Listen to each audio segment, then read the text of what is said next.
명절이 되면 이제 멀리 떨어져서 생활하고 있던 가족들이 함께 모이는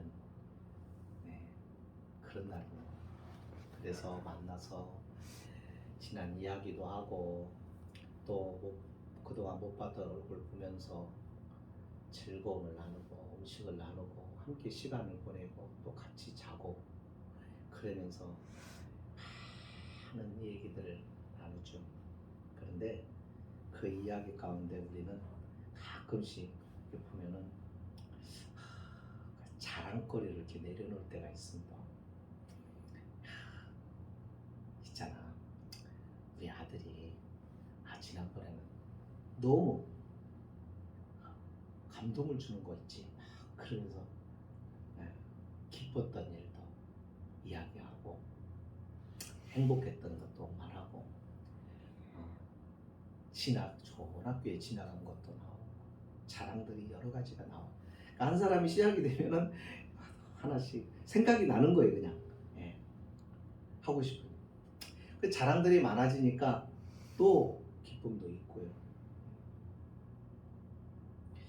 그래서 우리가 이 자랑들 합니다. 그런데 진짜 자랑거리가 있으면요, 이거 말 안 하면은 내가 못 견디는 게 있죠. 이 자랑거리가 크고 자랑거리가 너무 놀라우면 그렇습니다. 우리의 자랑은 뭔가요? 나는 무엇을 사람들 앞에 자랑하느냐 하는 것입니다. 우리가 일상적인 생활에서 또 가족끼리 모여있는 이 명절의 자리에서 나도 모르게 자연스럽게 나오는 내가 자랑하고 싶은 것. 오늘 우리가 믿음을 가지고 살아가는 하나님의 사람은 우리의 자랑 또한 사도 바울과 같은 이런 자랑을 해야 하지 않을까. 이것이 정말 내가 예수를 잘 믿고 있다고 하는 하나의 증거가 되지 않을까. 그게 뭐냐면 사도 바울과 같이 예수 그리스도의 십자가 외에 결코 자랑할 것이 없다. 나의 자랑은 십자가라는 것. 하지만 십자가라는 것이 믿음을 가진 바울이나 오늘 우리에게 있어서 자랑이 될 수 있겠지만 그렇지 않은 사람에게는 혐오스러운 것이고 잔인한 것이고 어떻게 보면 예수님이 실패한 것 같은 십자가는 그렇게 보여지는 것으로 여겨집니다.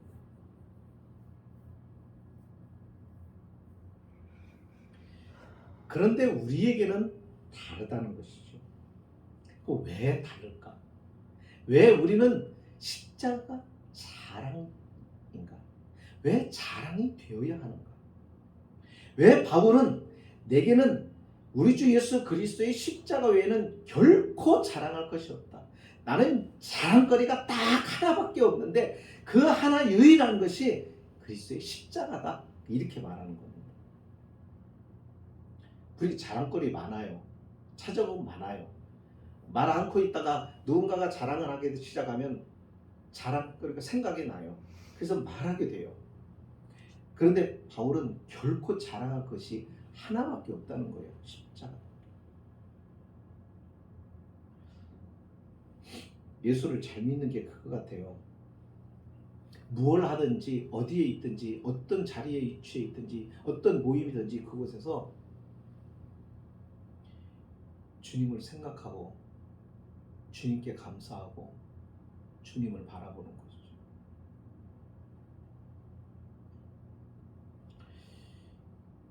바울은 왜 이렇게 십자가가 자기의 자랑이라고 말했을까? 두 가지입니다. 하나는 이 십자가는요, 예수님의 십자가는 자기를 인식하게 만들어줘요. 다른 사람들이 볼 때는, 불신자들이 볼 때는 십자가가 어리석게도 보이고 미련하게도 보이고 잔인하게도 보이고 실패한 것처럼 보이고 혐오스럽기도 하고 그렇지만 바울에게 있어서는 그렇지 않았습니다. 그렇다면 왜 사람들은 이 십자가가 바울과는 다른 혐오스럽고 잔인하고 실패한 것 같은 그런 어리석고 미련하게 보이는 것일까? 그 이유가 뭐냐면요. 그들이 가지고 있는 지적 교만 때문입니다. 헬라인들이 그것을 이해할 수가 없었어요. 받아들일 수 없었어요. 당시 헬라 사람들은 지성주의를 추구했어요. 그래서 그 당시에 많은 철학자들이 나옵니다. 예. 자신이 깨달은 것을, 자신이 알고 있는 지식을 많은 사람들 앞에서 그냥 그 광장에 나가서 막 가르치고 말하는 거예요. 설명. 그런 사람들이 와서 들어요.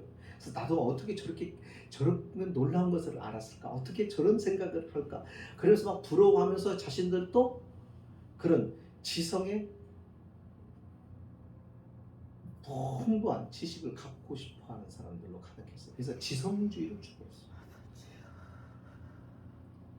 그래서 아리스토텔레스도 그 당시에 등장하게 되는 거고 철학의 시작을 그냥 그 사람들이 하는 거예요. 근데 이 철학이라는 게 상당히 중요하고 필요한 겁니다. 그러다 보니까 지성적인 사람들이 범하는 실수 중에 하나가 뭐예요? 그 지성주의에 빠져서 지적 교만에 이른다는 거예요.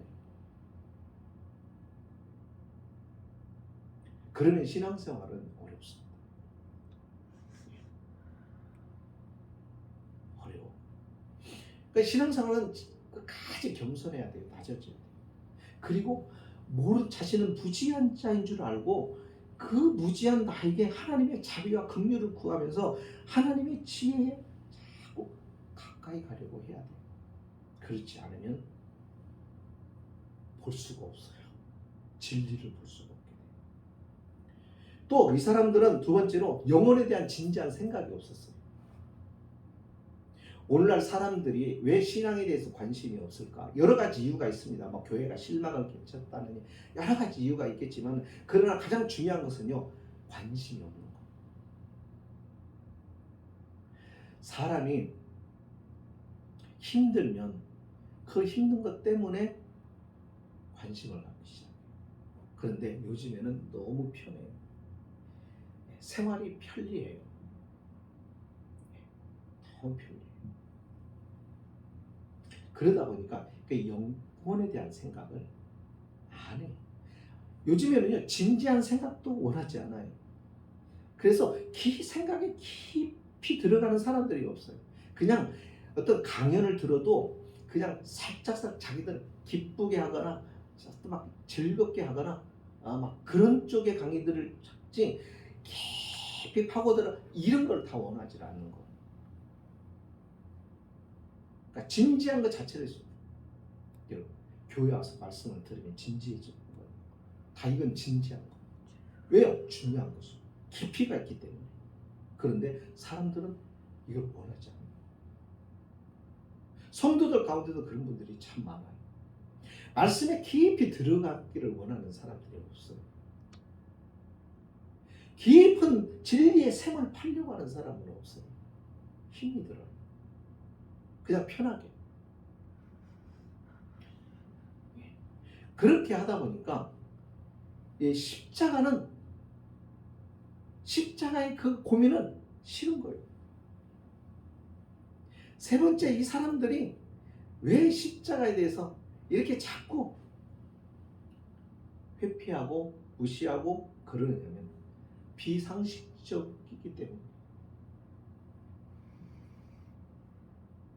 십자가가 말하는 게 뭐냐면 모든 사람 죄인이다 이거.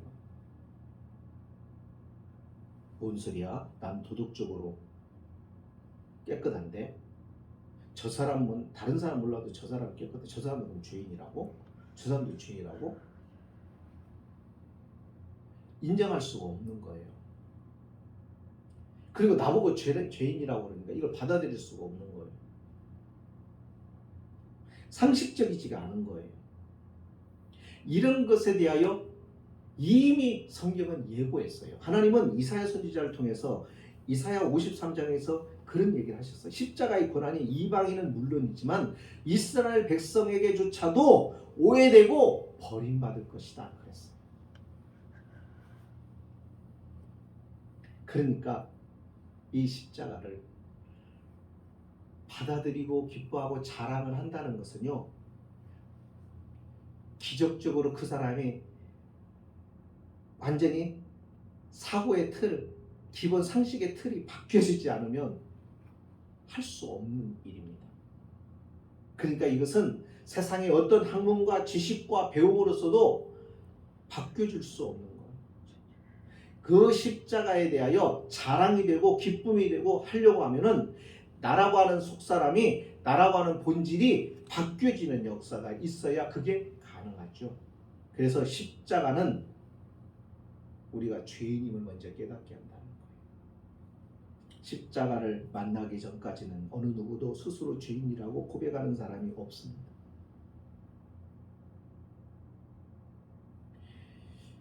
오늘 우리가 믿음 생활을 하면서도 계속 우리는 십자가 앞에 서야 됩니다. 우리가 십자가 앞에 서야 되는 이유가, 십자가 앞에 서면은 얼마나 주님과 멀어져 있었던가를 알 수가 있습니다.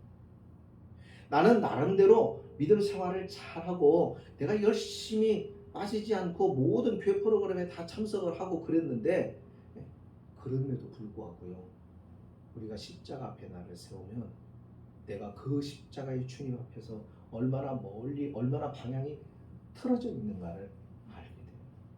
그래서 십자가 앞에 서야 돼요. 주님께 십자가는 얼마나 부당한 것이었어요. 그죠? 십자가는 원래 죄인이 그 벌을 받기 위해서 달려져야 되는, 매달려야 되는 것이고, 거기서 형벌을 받아야 되는 형틀인데, 주님이 거기에 매달리는 것 자체가 부당한 거 아니에요. 우리가 그 주님을 바라보면서 우리는 할 말이 없는 거예요.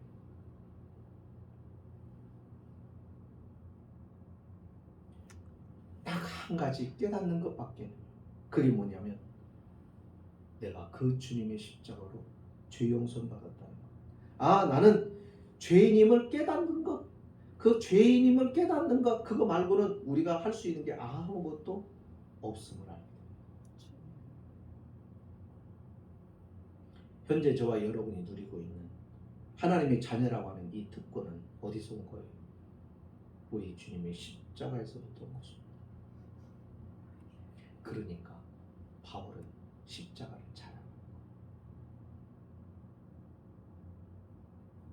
두 번째, 십자가는 계속해서 우리에게 영향을 줍니다. 우리가 이 세상을 떠나서 하나님 나라에 들어갈 때까지 십자가는 계속 우리와 함께하고 우리를 따라가요. 오늘 말씀에 이런 말씀 나오죠. 그리스도로 말미암아 세상이 나를 대하여 십자가에 못 박히고 내가 또한 세상을 대하여 그러하니. 세상이 나를 대하여 십자가에 못 박아버렸대요. 그리고 나 또한 세상에 대하여 십자가를 못 박아버렸대요. 그러니까 세상과 나는 결별했다는 얘기예요.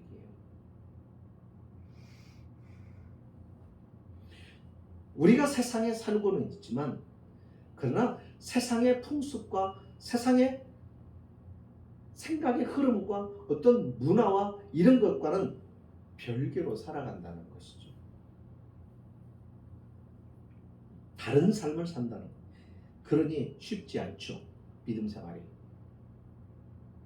같이 흘러가고 같이 묻어가고 같이 어울려가면 쉬운데, 그 흐름을 거스려서 살라고 하니까는 피곤하고 지치고 어렵죠.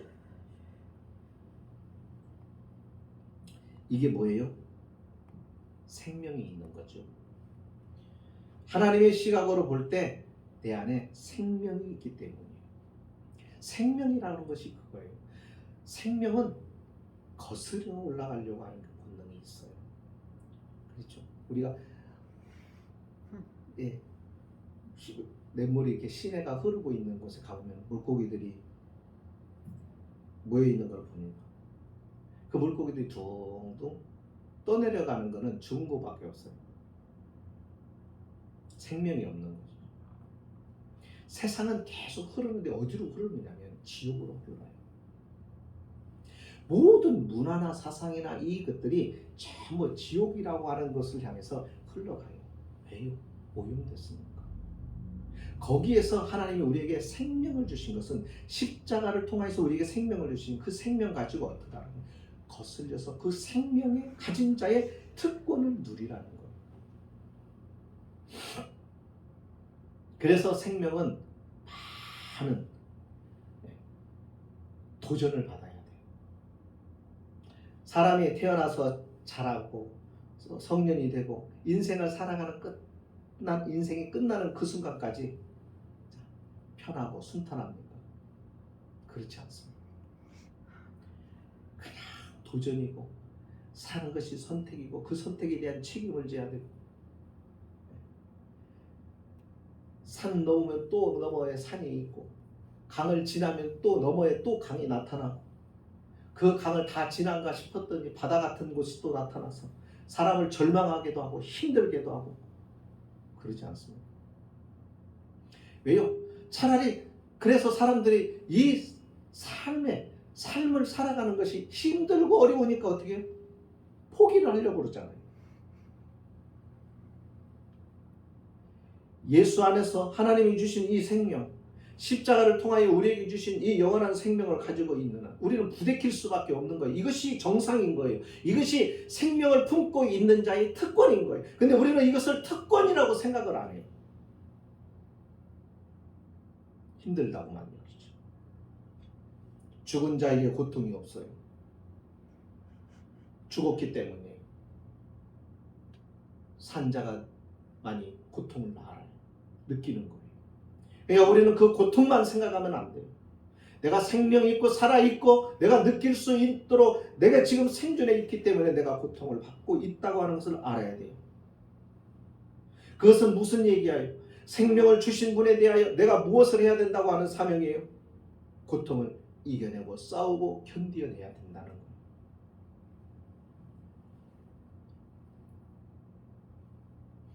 이 새 생명은 공격을 받아요. 이게 내면에서 오는 내 내면으로 들어오는 이 공격, 유혹이고 외면으로 느껴지는 것을 핍박이라고 말해요. 그런데 유혹이라고 하는 것이요,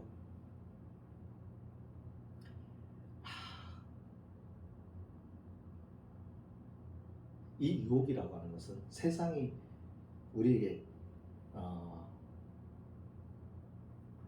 기쁨을 주겠다는 거거든요. 쾌락을 주겠다는 거거든요. 그러니까 육신적이고 물질적인 것으로 와요. 그래서 유혹이 되는 거예요.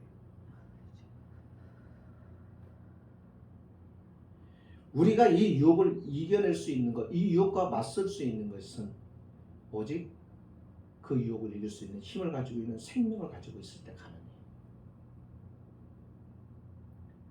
전에도 언젠가 말씀드린 것 같아요. 하나님이 우리에게는 면역력을 주셨다. 생명이 있는 자에게는 면역력을 주셨죠. 그 생명력이에요. 그 생명력이 수많은 도전과 싸워서 유지가 되는 거거든요. 이게 살아가는 과정이에요.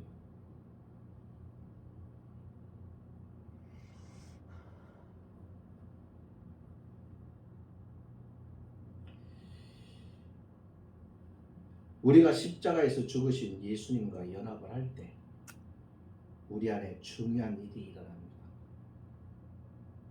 전에는 육체의 욕망 자체를 거부하지 못했습니다. 그런데 이제는 거부하게 됩니다. 전에는 없었던 갈등이, 싸움이 우리 속에서 일어나죠. 이게 신앙생활이죠. 그래서 믿음 생활이 순탄해집니다. 이렇게 만든 것이 뭐예요? 십자가예요. 그러니까 십자가를 몰랐을 때 삶은 지금과 완전히 달랐죠. 바울은 이렇게 표현합니다. 이제는 너희가 그리스도 안에서 새로운 피조물이 되었다. 그러니까 이전의 모습이 아니라 이제는 달라진 새로운 피조물이 되었다. 그러니까 다른 거예요.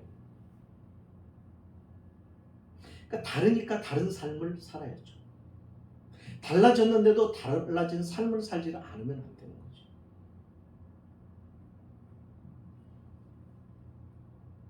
그 다른 삶이 뭐예요? 죄와 싸우는 삶. 육체의 기쁨이 아닌 신령한 기쁨을 갈망하는 삶이에요. 그래서 육체의 기쁨은 자꾸 신령한 삶을 갖지 못하도록 방해를 합니다.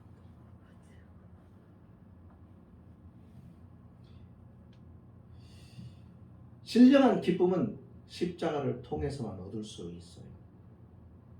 바울은 십자가를 자랑한다고 했습니다. 바로 그 이유입니다.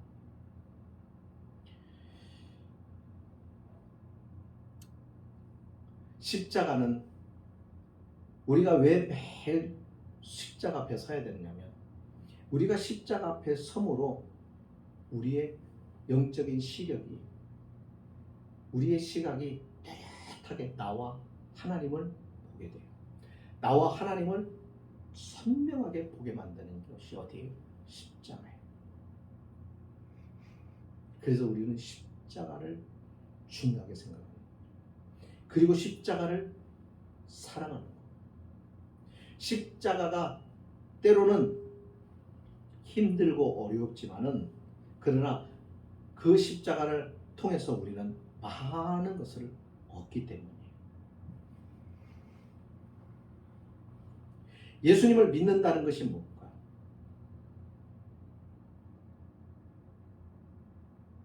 그분과 언제나 함께하는 것을 말하는 거 아닐까요?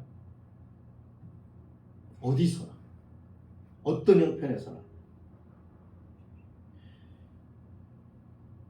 십자가의 주님과 함께 십자가를 지고 십자가의 주님이 부활하셨을 때 그 부활과 함께 나도 부활하고 주님이 십자가의 수치를 당할 때 나도 수치를 당하고 영광을 거두실 때 나도 영광을 함께 누리고 주님이 가난할 때 나도 가난하고 주님이 부유할 때 그 부유함을 함께 하고 이게 예수를 믿는 거죠. 그런데 우리가 꼭 기억할 것이 있습니다. 진짜 기억할 것은 그 십자가는 나 때문에 발생한 사건이다. 그래서 십자가를 사랑해야 된다는 거예요. 근데 한번 생각해 봅시다. 십자가를 사랑하고 있는가?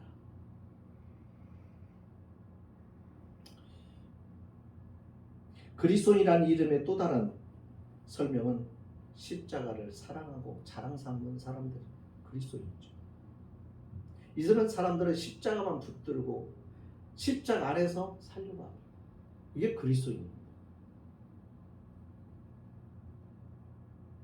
다시 말하면 십자가를 붙들고 살려고 하는 이 사람들은 자기 정욕대로 살려고 하지 않는 거예요.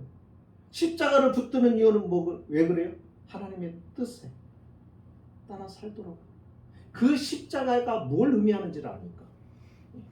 그 십자가 때문에 내 운명이 바뀌었거든.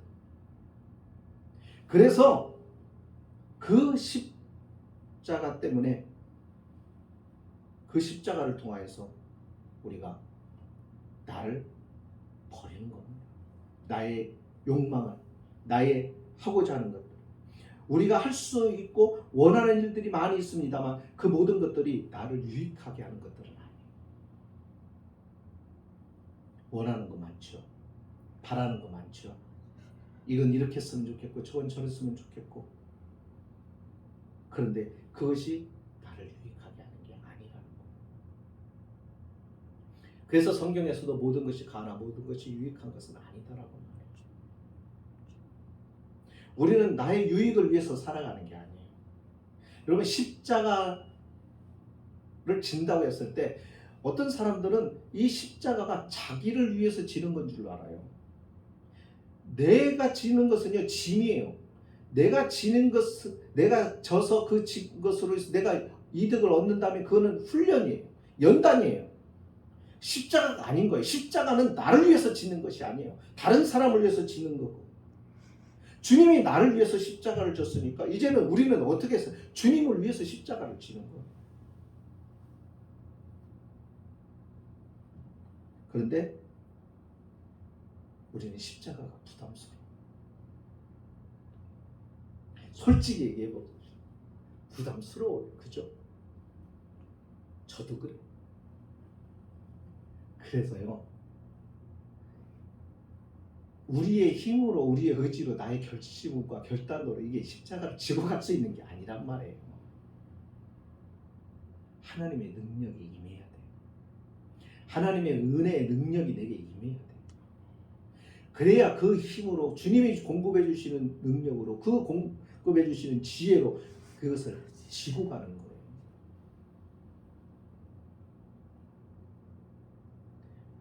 오늘날 그리스도인들이 이름은 그리스도인인데 이 십자가를 지고 가는 사람이에요. 참 드물어요. 그리고 자신이 짐을 십자가라고 생각을 안 하고 그것이 믿음을 따라 살아가는 삶이라고 생각을 해요. 십자가는요 나를 위해 지는 게 아니에요. 주님의 십자가는 누구를 위해서요? 주님을 위해서 진 거 아니잖아요. 그죠? 우리를 위해서 진 거. 그러면 그 은혜를 아는 우리가 그 십자가로 말미암아 혜택을 본 우리가 그 십자가를 주님처럼 져야 되는데 그게 뭐냐면 나도 그러면 주님 위해서 지는 거죠. 이게 십자가인 거예요. 말씀을 마칩니다. 모세와 함께 홍해를 건넜던 이스라엘 백성들은 배를 타고 홍해를 건너지 않았습니다. 배를 못 만들어서나 나무가 없어서나 이유를 댈 수도 있겠지만 성경이 말하고자 하는 것, 하나님께서 말하고자 하는 것은 뭐냐면 왜 굳이 바다를 갈라서 모세를 인도를 받아서 직접 그 홍해를 건너가게 하셨느냐. 하나님의 의도가 뭐냐면 이거예요. 너희는 이 홍해를 건너고 난 다음에 다시는 이 홍해를 다시 건너서 애국으로 돌아갈 수 없다. 무슨 말이에요? 예수 그리스도를 통하여 구원받은 십자가로 인하여 구원받은 너희는 다시 옛생활로 돌아갈 수가 없다. 그런데 십자가를 우리가 지고 주님처럼 그렇게 이제는 따라가야 되는데 이게 안 돼요. 그러면 하나님이 어떻게 하겠습니까? 지도록 섭리하시겠죠. 그래서 때로는 교훈하시고 책망하시고 징계도 하시고 그렇게 해가면서 결국은 지게 만들죠. 그런데 그게 고통이 아니라 은혜이죠. 예수를 믿고 생활하는 것이 더 어려워질 수 있습니다. 예수를 믿지 않았을 때 괜찮았는데 예수 믿고 나니까 더 어려워질 수 있습니다. 장래가 더 불투명해질 수도 있습니다. 우리 경험합니다. 이제는 마음 잡고 신앙생활 제대로 잘 해보려고 하는데 어려워집니다. 어려운 문제가 생깁니다.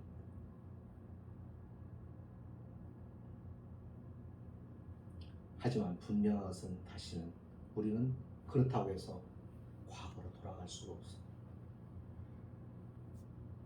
왜요? 왜 하나님은 그렇게 돌아가지 못하게 하셨을까? 배 타고 왔으면 배 타고 건너가면 돼요. 바다를 가는 것 같단 말이에요. 다시 못 돌아가요. 왜요? 하나님이 계획하시고 이루신 구원이 헛되지 않게 하기 위해서. 그래서 하나님은 포기를 안 하시는 거예요. 바울이 십자가를 자랑하고 픈 것은 바로 십자가 위에서도 우리를 절대 포기하지 않으신 하나님의 의지를 보았기 때문입니다. 그래서 십자가가 자랑스러운 겁니다. 교회 앞에 정탑에 높이 십자가를 자랑해야다는 것은 바로 그래서입니다.